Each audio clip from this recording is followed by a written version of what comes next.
Hello, my name's Adrian Goldberg and welcome to the Byline Times podcast. The Byline Times, it's what the papers don't say, what radio doesn't report and what telly doesn't tell you. This time, meeting Will Hutton and talking about his new book, This Time No Mistake, How to Remake Britain. It is a rallying cry for a fairer, kinder country, one where capitalism serves the interests of the people rather than the other way round.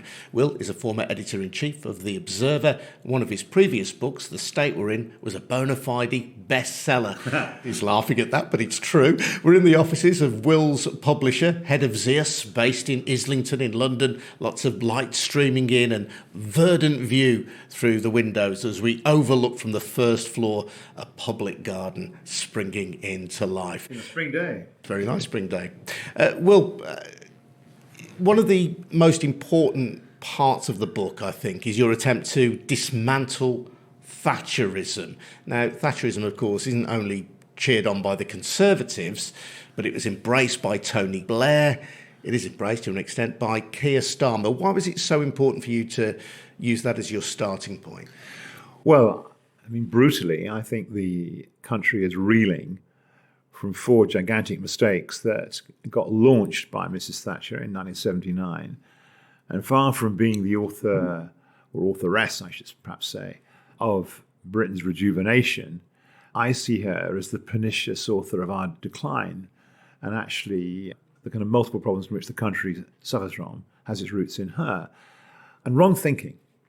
The wrong thinking is to put the individual and her preferences, ambitions and actions at the heart of the economic, social and moral universe, and to argue that if left to themselves in self-organizing markets, the best outcome can always be relied upon and the state must get out of the way.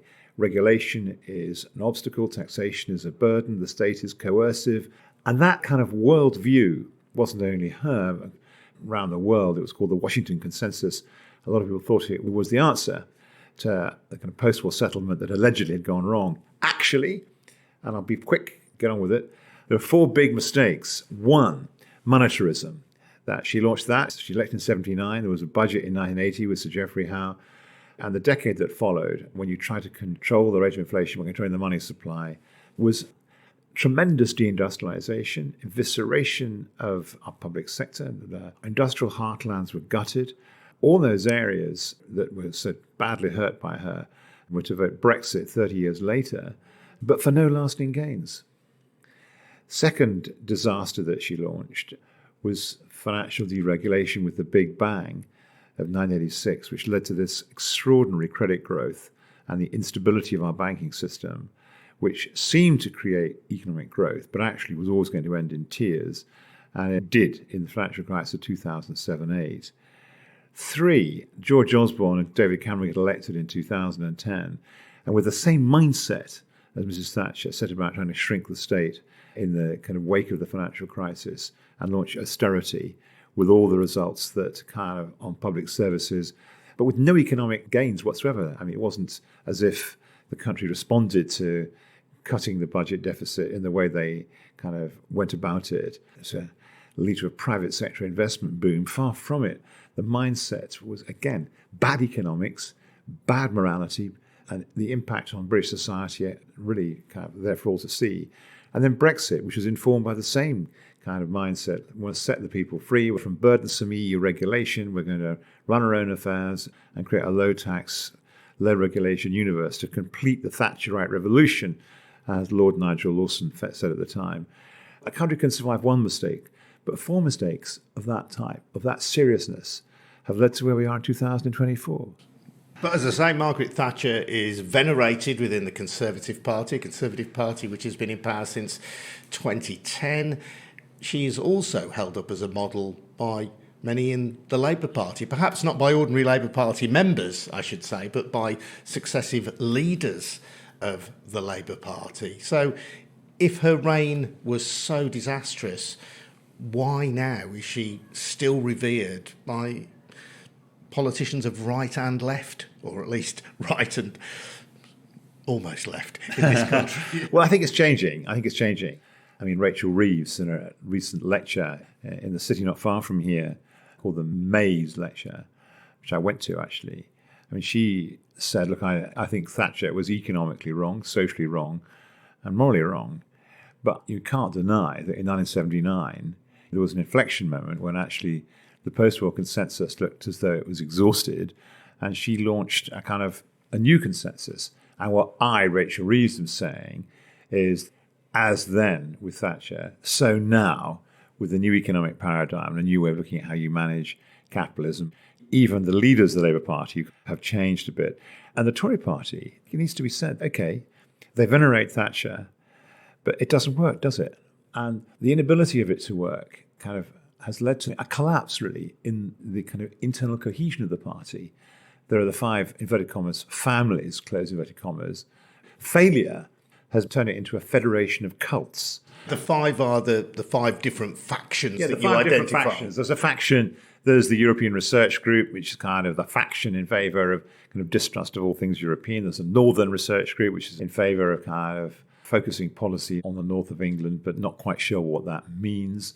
There's another faction around Liz Truss, the kind of growth group, who believe that actually the way to economic growth is to scrap all regulations and torch taxes. And so it goes on. So they've become not a political party, but a kind of series of cults that are ungovernable. The fact there's been 16 housing ministers since 2010, let alone the number of prisons ministers or Chancellor of the Exchequer, is testimony to the fact they can't get a line of sight on what it is you need to do to get growth going, to create good jobs, to kind of bind British society together, to have any influence on the world. I mean, they just don't know what to do. And their reflex reactions, leave the European Union, distrust everything European, slash and burn the state, cut taxes, leads nowhere. So their veneration of Thatcher is there, obviously, but I would say it's one of the proximate causes of their collapse. In the next election, extraordinarily, where the rest of Europe is moving to the right, it looks as though we are going to get a non-Tory government. And actually, hold your breath, it could be that the next election sees less than 100 Tory MPs.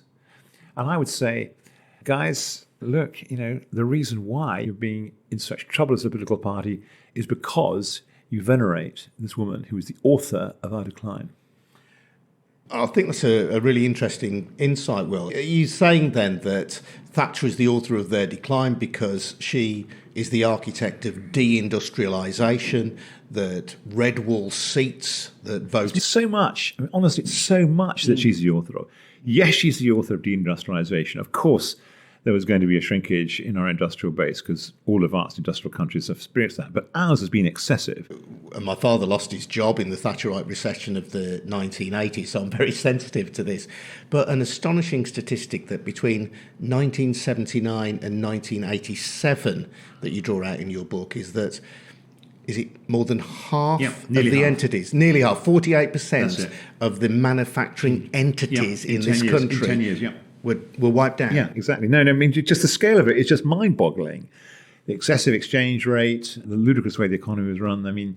It's just unspeakable. To allow your industrial base, whatever kind of ideological hat you were wearing, to kind of shrivel with that amount is an act of vandalism. You knew it at the time. It led to me writing the state we're in, And the rescue was actually this stupid credit boom, kind of vast inflation of the City of London, towering over the economy like a triffid. And again, bound to end in tears. And so it did in the financial crash of 2007-8. And then suddenly, you realise that actually the emperor has no clothes.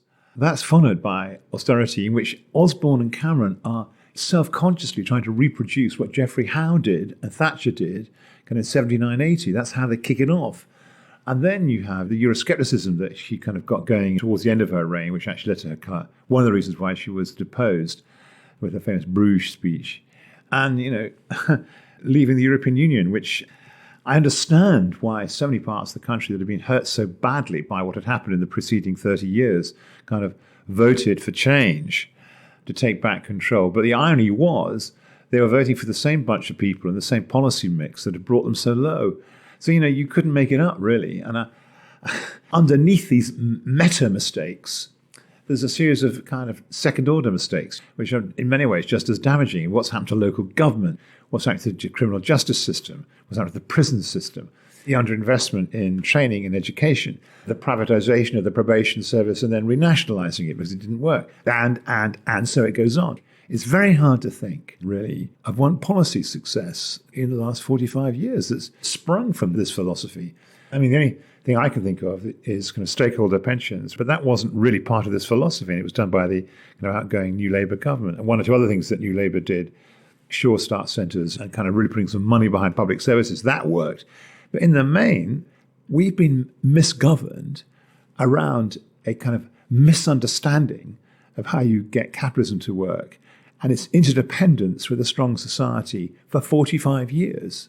And we end up where we are in 2024. So this time, no mistakes. hence the subtitle of the book. One of your key analyses is that the first past the post system is the system which upholds conservative rule, and you argue that anti-conservative votes actually, were they measured in proportional terms, would ensure that the Conservatives didn't rule, but the first past the post system rewards the Conservatives disproportionately. It has done. It's not going to in the next election, I think, but it has done ever since the last decades of the 19th century, in which this was well understood by both the Conservative leadership at the time and also some people on the Labour and Liberal parties that are kind of a first past the post system, rewards a party that can stick together and penalises a party that, or a kind of body of opinion that's split. And so the splitting of kind of liberal England from Labour England, or liberal Britain from Labour Britain, was fatal, especially since from the end of the First World War. Time and again, you find massive majorities for progressive policies split between the Labour Party and the then Liberals.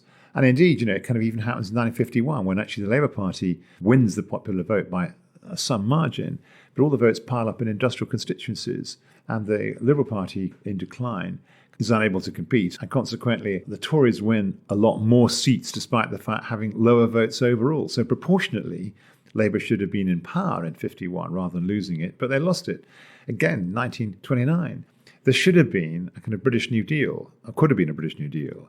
The large part of the Labour Party wanted that. There was an enormous vote for the Liberal Party under Lloyd George, advised by Keynes, who wanted that as well. But actually, there weren't enough MPs to kind of, drive that home. I mean, kind of curiously, it worked in Labour's favour, and the Liberals who would have pushed for a New Deal were underrepresented. And so time and again, you see in British politics the kind of same kind of alchemy in which the Tories are rewarded for actually being cohering as the national party, and the Liberals and the Labour Party seen as insurgents that you can't trust. And so consequently, you have whatever it is, 140 years of British politics, if you go from the kind of Reform Act of 1885, and the Tories have been controlled for nearly more than two-thirds of that time. It's an incredible record. Natural party of government, as they would like to portray themselves. But they've been conferred that. What I try to argue in the book is that it's not only their ability to hold together and cohere, it's also people like me and people who aren't Tory kind of don't cohere.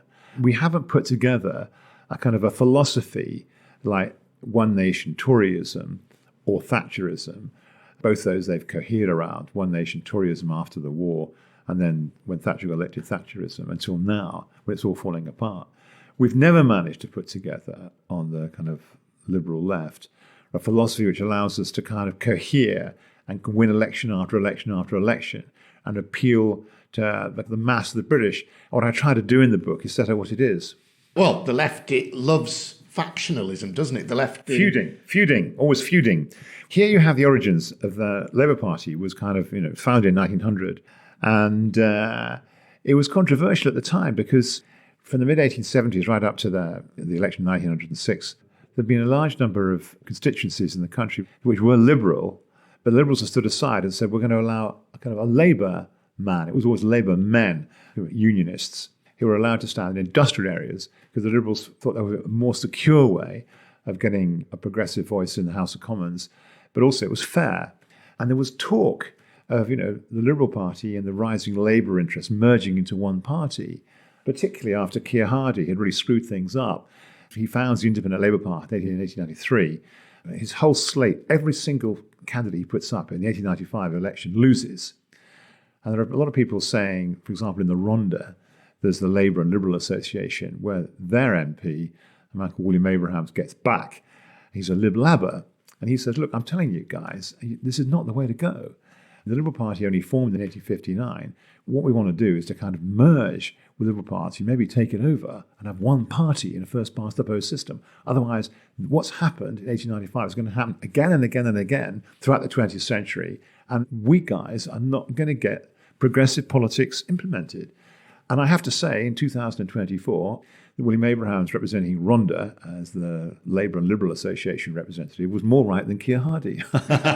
Well, and you argue, really. I mean, those of us who can remember, who are old enough to remember this, there was a Lib-Lab Pact which briefly governed the country in the 1970s. It seems to me that you're arguing, if not for a Lib-Lab Pact, then certainly for a synthesis of the best Liberal and Labour thought. That's exactly it. A social democratic vision. Yes, I'm trying to be clear about what that means. I am saying that not so much socialism, but there's an ethic of socialism that actually in a way almost predates kind of socialist thinkers, which accents fellowship, cooperation, mutuality, having each other's backs. Is it a kind of Christian socialism? It has Christian roots, it has Enlightenment roots, but it also has deep roots in the ancient philosophers. I mean, so it's Aristotle, in 350 BC, long before Marx, he was saying, look, individuals are social animals. They're part of society. They live for society and they feed off society. Anyone who denies that is either a god or a beast. And I have no truck with either. We are social animals. So of course we're social animals. So it's kind of socialism has its roots in the notion that we are social animals, which is centuries old before the arrival of socialist thinkers in the kind of 19th century. And then also the notion that you've got to spread wealth around. Francis Bacon, who's hardly a socialist, the father of British empiricism, writes in the 1620s, he says about wealth is like muck. It's not much good unless it's spread around. Now, I mean, Mrs. Thatcher used to go on, and such people on the right go on about socialism as pernicious. But frankly, Francis Bacon and Aristotle, kind of give me a break. And what they're arguing for is kind of an ethic of fellowship, of looking out for each other. So when Attlee was asked in 1955, so what is this socialism, Mr. Attlee? He said, well, I'm with one of the greatest citizens of this borough. He meant in the kind of old English sense of this country. That actually, I believe in socialism as fellowship. And fellowship is the hope of the world and the hope of this country. So, fellowship in a trade union, fellowship in an Oxford or Cambridge college, fellowship in a building society, fellowship in the cooperative movement, fellowship in lots of civic and local government. We all understand it.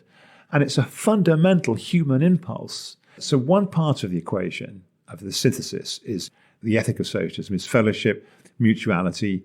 And the other is this other tradition which got going on the liberal wing of progressivism towards the end of the 19th century, in which a guy called Thomas Green, fantastic guy, we wrote a series of essays called The Politics of Obligation, in which he says, look, and it kind of overlaps with socialism.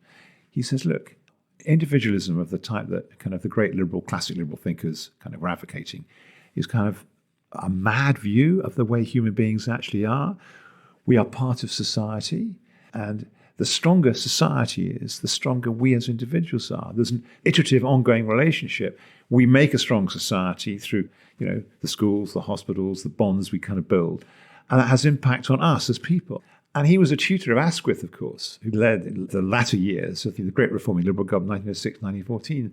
Out of that, you get liberals like Keynes and Beveridge who kind of think we've got to have a welfare state.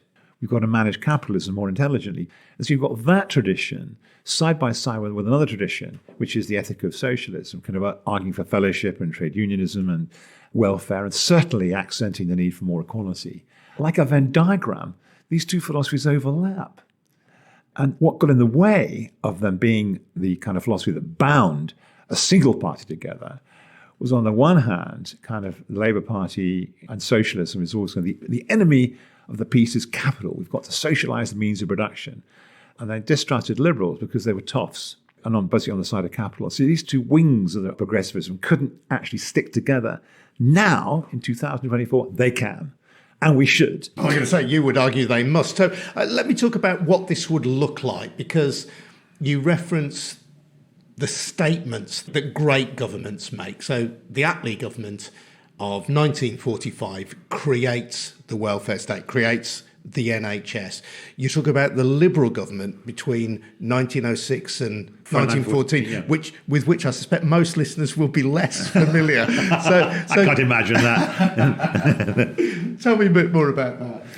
The 1906-1914 government was I think it's difficult to kind of, from this vantage point, get to grips with what it was like in the first decades of the 20th century. I mean, life expectancy was, you were lucky to live beyond the age of 55.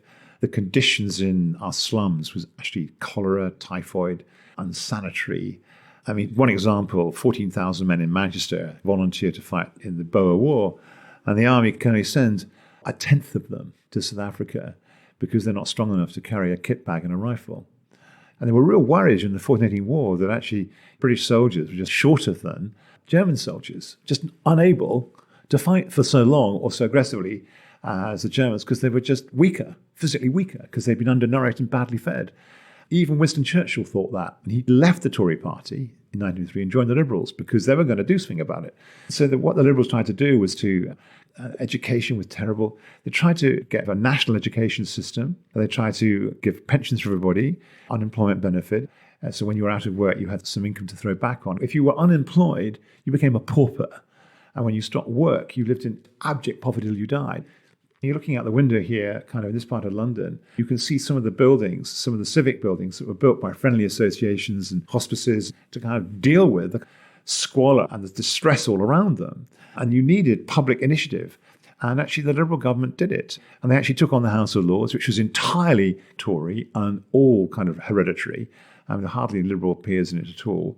And of course, you had to have the Parliament Act of 1910, which restricted the Lords' capacity to block things for just 2 years, later reduced to 1 year by Attlee. And the Tory interest was against the kind of the tax necessary to pay for all of this. It's a great reforming government, Liberal kind of led, but actually supported by the early Labour Party. Then in 45-51, it's inverted. You have a Labour Party. There's only a few Liberals in the House of Commons. But the ideas it's pursuing are ones generated by the great Liberal thinkers, Beveridge and Keynes. Because it wasn't just the welfare state. I mean, it was full employment through Keynesian economics.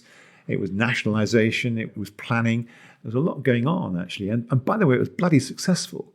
But it was a mix between socialist thinking and progressive liberal thinking.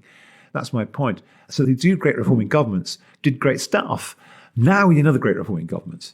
And Wilson didn't pull it off, and Blair didn't pull it off.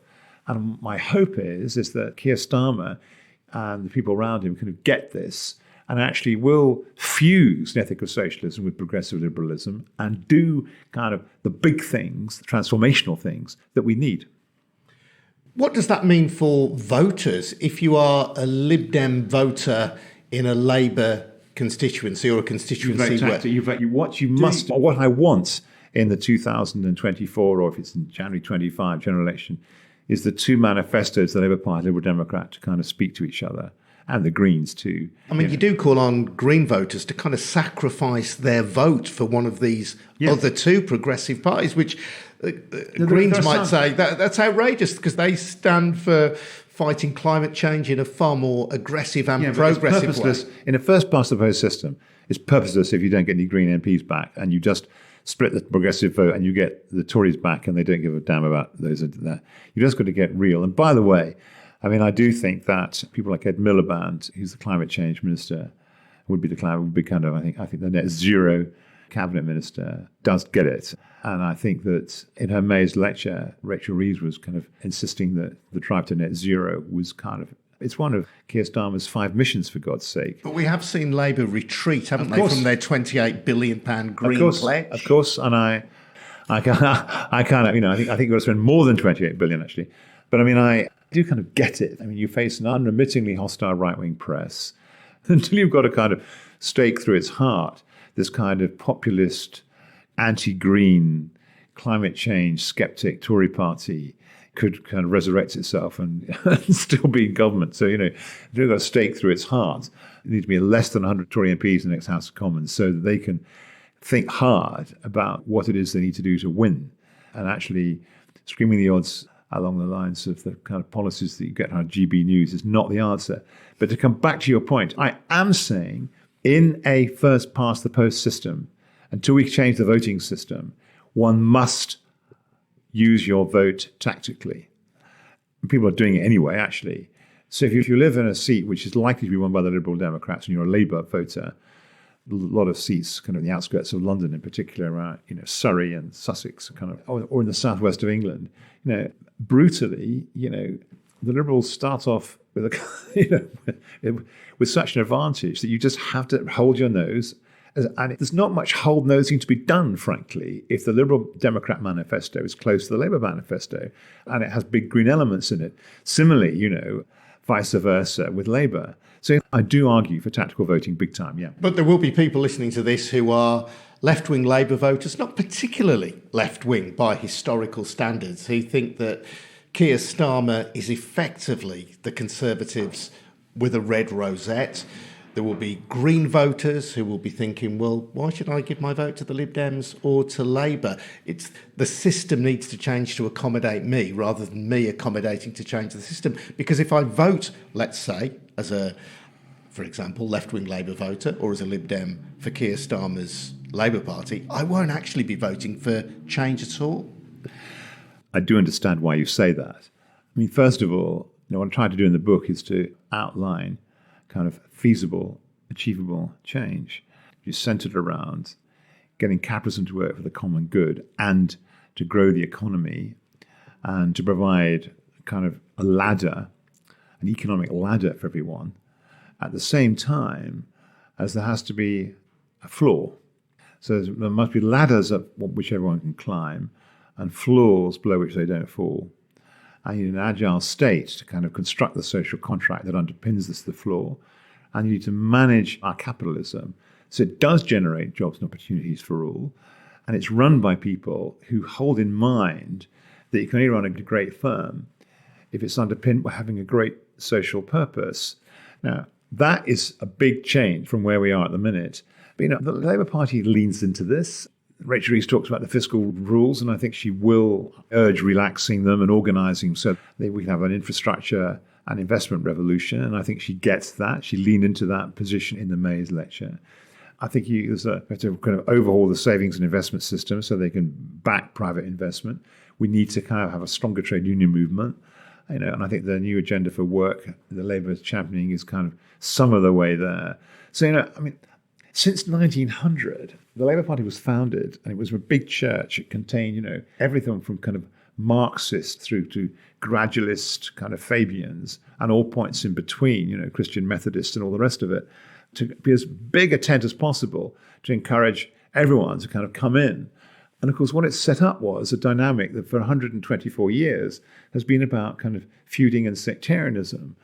And what I'm trying to say is that we've just had acres and acres and acres of time in which the government's been occupied by the Tory party, and it hasn't done us any good as a country, as an economy, and as a society, culminating in Boris Johnson and Liz Truss.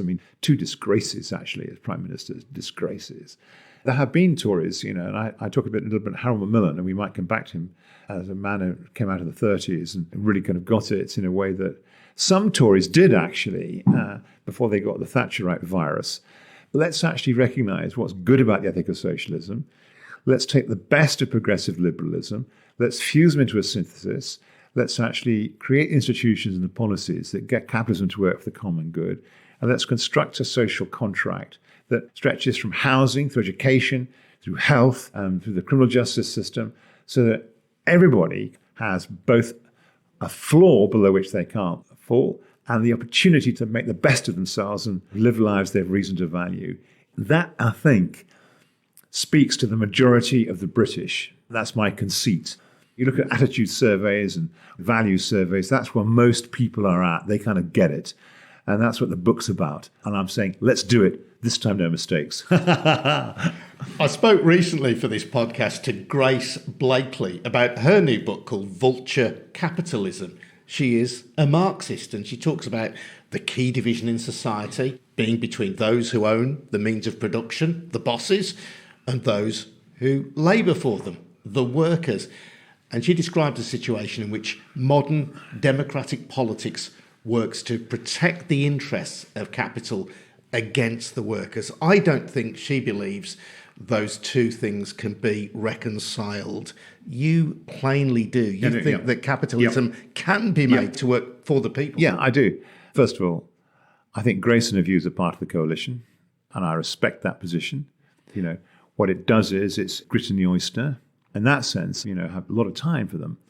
But, there was a general strike in 1926, which the red flag got sung. Communism looked like the future. Russia was doing well. And you had the famous mutiny in Invergordon in 1931 when the sailors on the kind of capital ship of the British Atlantic Fleet came out on strike and sang the red flag. But there wasn't a socialist revolution. There wasn't a socialist revolution in the 20s and 30s, despite the kind of evisceration of the working class that took place. It was absolutely obvious that capital was, in many ways, behaving as she describes, except not enough to generate a revolution in Britain. That was true in the 30s, even more true in the 2020s. There isn't going to be what she's calling for. 2 or 3 reasons. One, I'm the first to recognize capitalism's kind of proclivity to throw up inequality, instability, monopoly, economic rent. Often there's exploitative work relationships. Of course I accept all that. But here's its savings grace. One, it is dynamic. It does stuff. It embraces change. It kind of moves us forward. And when you go around a company that's inspirationally led, that's at the frontier of technology and innovating, and actually has a dialogue with both its shareholders and its employees about kind of sharing a shared purpose, it's rather inspiring, actually. I want more of it. And I think it's a very, very good thing when you see it. And also, here's the point. Most of the capital that's supplied to support enterprise in the third decade isn't private capital. It's us as individuals through our collective savings, our pension schemes, our insurance schemes. They're the people who own British business. It isn't a man with a top hat with a big bag over his shoulder with swag at the back. It just isn't. The collectivization of savings, the professionalization of management, and the development of the modern company as a social organization, her characterization just doesn't correspond to actually what it's like in the real world. But you do call for a shift, don't you? Instead of shareholder interest being placed at the heart of capitalism, you talk about stakeholder interest. And that's such an important twist on this. You could argue that also has a noble tradition in this country, going back to people like the Cadburys, who were very paternalistic. I happen to live in Bourneville, which is where the Cadburys designed a model village. It's a great place, isn't it? It's a beautiful place, yeah. And I think it's very inspiring, actually. I'm not sure the workforce, though, would recognise Cadbury's vis-a-vis the current owners, Mondelez. But that's another story. I'm sure that's true. No, look, I mean, there's Quaker capitalists like Fry in York and actually Clark's Shoes in the West Country. They were an early form of stakeholder capitalism, you're right. And actually, I quote him in the book. I've got to know quite well recently a man called Julian Richer, runs Richer Sounds. 350 of the best retailer for audio equipment there is in the country. There he is in his 60s. And he's given the company away to his workforce. Actually, he would say that actually treating people properly and respecting them with dignity and paying them properly pays rich dividends. And you build an organization like Richer Sounds, which actually can survive the cross currents in today's high street. And of course, there's John Lewis, which is recovering from its travails of a few years back. The best people in British, European, and American business get it. And actually, shareholders increasingly get it. It's a common endeavor. You've got to problem solve. You've got to engage your workforce. If you want your customers to buy again and again and again from you, you better be a decent and reliable company. And actually, let's get this right. Richard Tawney, one of my new heroes, actually, wrote a book called The Acquisitive Society over 100 years ago, in 1921, in which he said, look, we've got to be forensic about capitalism. On the one hand, you've got capitalism which really does a good job. It does things with purpose. It has a social function. It discharges things that kind of need to be done. And there are multiple runners and riders. It's competitive. It gives you choice. Come on, I like it. But there's another capitalism which is wholly acquisitive, only interested in self-enrichment, and actually degrades all around it. And what we want to do, we want more of the first and none of the second. I'm with him. He wrote that in 1921, and you think, well, why are we arguing about it 100 years later? This may be a very crude characterisation, just to end this conversation, but in a sense, what the Conservatives, or at least the Thatcherite Conservatives, have offered this country has been an American vision. There will be many people in the United States who don't recognise that characterisation of their country. But in terms of the sense of naked capitalism, a kind of very raw in tooth and claw kind of capitalism. It doesn't recognise that a firm is a social organisation. It doesn't recognise that actually there are publicly created institutions which actually wealth creation feeds off. It just puts the I at the centre of the economic and moral universe. And I'm trying to say you've got to put some we in there. You have to fuse the we and the I. And that, I would suggest, is a European vision rather than American vision. Yeah, if you like, that's right. That is what the Europeans try to do. I mean, actually, they're not very clear-headed about it. Getting this alchemy right is tricky and constantly requires tension, because too much we and you can kind of snuff the capitalist flame out, too much I and it kind of also snuffs it out. It's a constant kind of struggle to get it right, to get the balance right. But the we society, populated by stakeholder companies, producing a capitalism that works for the common good, with engaged workforces where the vast amount of work is good, in inverted commas, and not exploitative, supported by institutions like a great health service and a great education system and a criminal justice system which actually works. It's not that hard. I don't ever see the kind of complete madman. I think that's what people want. And that's what we should offer them. And that is what the liberal left who believe that should do. And of course, you've got people who are well to my left who would say, well, Will's sold out. And I actually respect that. And I would say, what I'm arguing for is going to win elections and win elections consistently and actually lead to a kind of a hegemony of the liberal left. It's not going to give you everything you want. It's going to be a damn sight better for most people than what we're currently living through. Searching for this utopian kind of nirvana, which actually you've been trying to do for over 125 years and got nowhere. I mean, come on. Can we not this time not make the same mistakes? Can we not go for it? It's part manifesto. It is part bracing history lesson, I would suggest. It is a book that is well worth reading. This time, no mistake. How to Remake Britain. Mistakes. This time, no. There's an S at the end there. I made a mistake. This time, no mistakes. How to Remake Britain by Will Hutton. This has been a We Bring audio production by me, Adrian Goldberg, making the mistakes, and Harvey White in Birmingham. Funded, I should say, by your subscriptions to the Byline Times, our brilliant monthly newspaper. If you buy the paper, you not only get the best of our online offerings, you also get to read exclusive content as well. So do check out our newspaper at the Byline Times. Take out a subscription at bylinetimes.com and you'll help support this podcast too. My thanks to Will. We'll see you again very soon. Cheers now. Bye-bye. Thank you. I enjoyed it. Very good fun. Thank you.